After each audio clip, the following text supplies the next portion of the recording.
Let's go ahead and start with Vanderpump Rules because, of course, it's at the top of everybody's mind. We got part 2 this week, and it had some pretty major moments. I thought part 2 was a lot better than part 1. I also am of the opinion that they're stretching this thing out as long as humanly possible, but I really enjoyed part 2, and there were some major moments. One that came pretty early on was Tom Sandoval's meltdown outside of Raquel's trailer, begging production to let him talk to Raquel off camera. Honestly, this was one of my favorite parts of this reunion of part 1 and part 2 because it was just so raw and so real. Sandoval screaming at production, saying that he doesn't want to film, he doesn't want a camera in his face, he just wants to talk to Raquel off camera.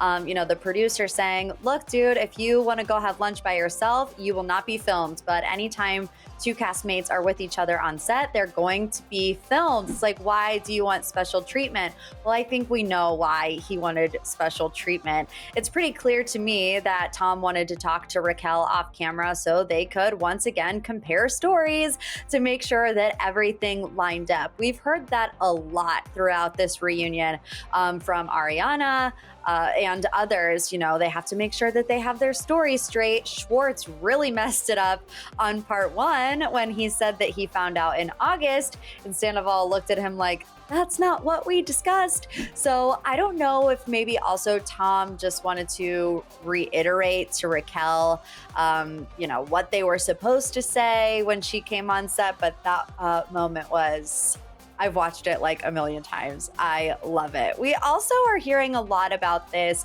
bombshell revelation that is supposed to come in the last 5 minutes of part 3, which airs this upcoming Wednesday. And they did tease it a lot at the end of this week's episode. We hear a producer say to Raquel in her confessionals, are you ready to tell the truth?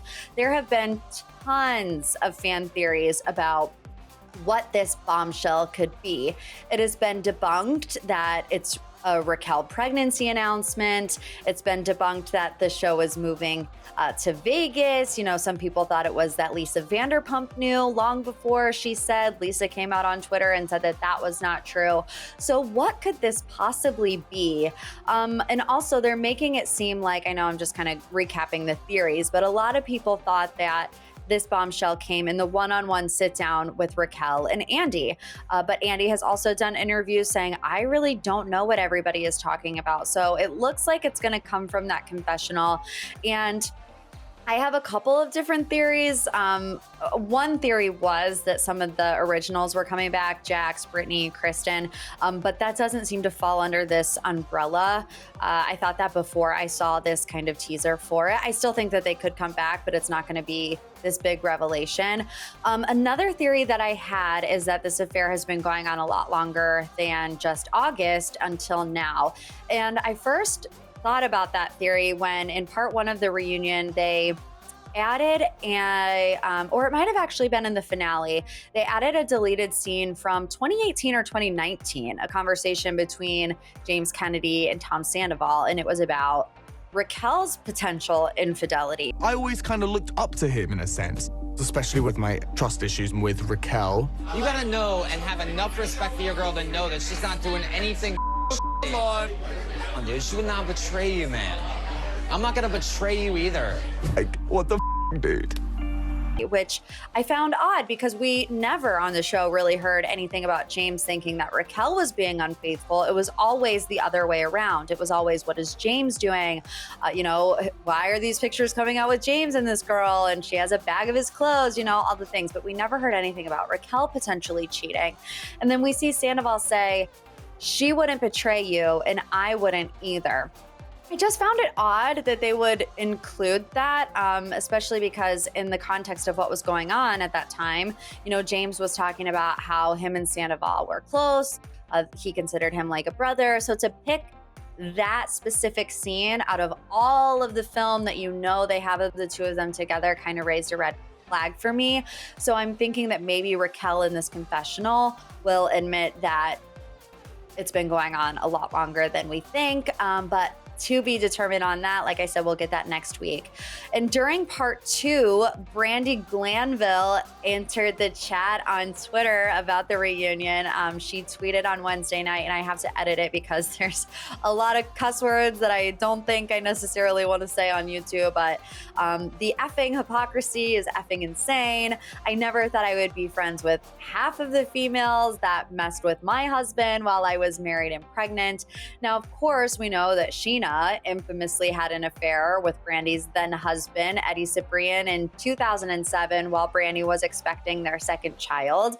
I mean, in my opinion, anytime Brandy can enter the chat, Brandy will enter the chat, but there has been this hypocrisy argument when it comes to the cast of Vanderpump Rules being too hard on Raquel and Tom, when you consider Lala kind of was in the middle of Randall and Amber when they were still married. You know, James and Lala hooked up while they were in other relationships. Tom Schwartz has cheated. Sheena, obviously. So I do understand that argument. None of these people are angels, and the only one that hasn't cheated, or I should say the only two, are Ariana and Katie. However, I just think that it was 10 years ago, you know? In this case, it was 2007, so a way long time ago. And I think the reason why it's so surprising now is that Tom Sandoval is, 41. You would think that he would have grown up from this kind of behavior that he was doing, 10 years ago to Kristen, but apparently he hasn't. And Sheena has also had a lot of thoughts about this, as she should. First and foremost, she said that her and Brandy have been in communication and they have kind of squashed it since, 2007. But Sheena has also said that this is a different situation because you have Tom and Ariana, who were together for 9 years. You have Raquel, who was a close friend to Sheena, to Brock, to Tom, and Ariana. So it's just the level of deception within a particularly close friend group, and having it all caught on camera kinds of adds a layer of deceit, I think. So, look, I have always been of the opinion that Scandoval is the worst cheating scandal to happen on Vanderpump Rules and maybe even reality TV as a whole. But like I said, we get our third and final part of the reunion on Wednesday.